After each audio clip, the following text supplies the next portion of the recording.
Our top story this morning, U.S. President Donald Trump has issued his strongest warning yet to North Korean leader Kim Jong-un at his debut at the UN General Assembly.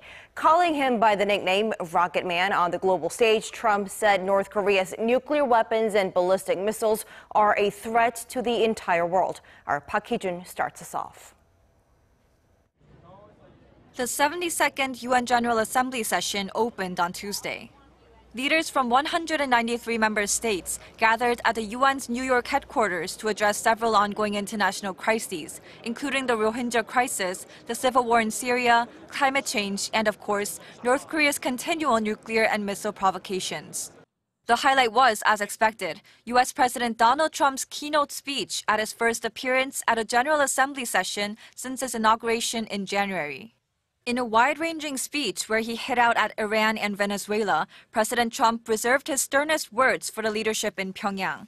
He said that, if necessary, the U.S. would totally destroy North Korea to defend itself and its allies. The United States has great strength and patience, but if it is forced to defend itself or its allies, we will have no choice but to totally destroy North Korea. Rocket Man is on a suicide mission for himself and for his regime.